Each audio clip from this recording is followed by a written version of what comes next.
had visited Myanmar, and I had a chance to stay with a local family in Yangon by myself. Everything I experienced there was so new to me. The language, the food, and the family life were very different from what I was used to. My host family was really kind, but I was at loss in a different environment. This experience has broadened my view and made me think about how difficult it must have been for my friend's father to make a family in Japan.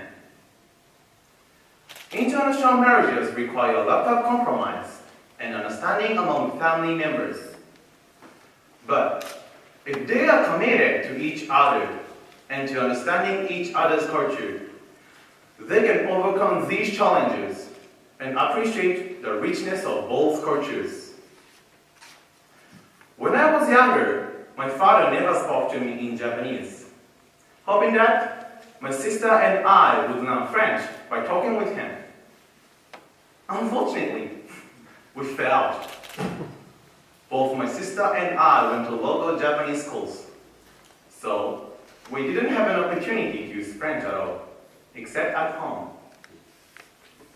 Even when my father explained some French customs to us, we didn't want to try French and talked back to him in Japanese.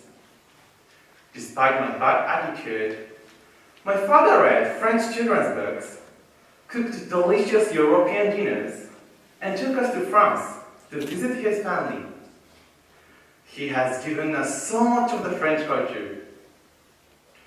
But it wasn't always so easy. My parents sometimes argued because of different cultural perspectives.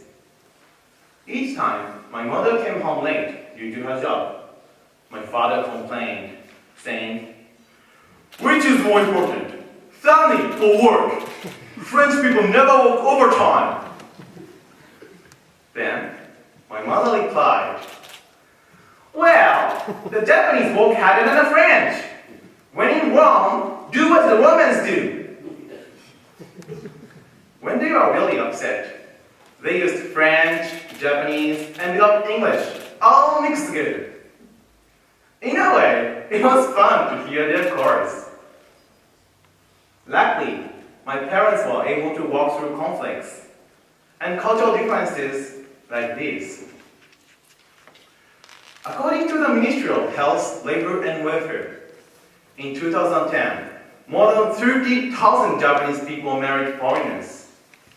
Unfortunately, it is also true that the divorce rate of international marriages is much higher than that of ordinary marriages. It seems that couples of mixed cultures need more effort and understanding of each other's culture to keep a good marriage. Now that I am a high school student and have experienced being alone in a different country, I can imagine how hard it was for my father to have a family in Japan. Thanks to my parents and their struggle to keep our family united across cultures, I have enjoyed French culture and Japanese culture, and I am proud of both. Thank you for listening.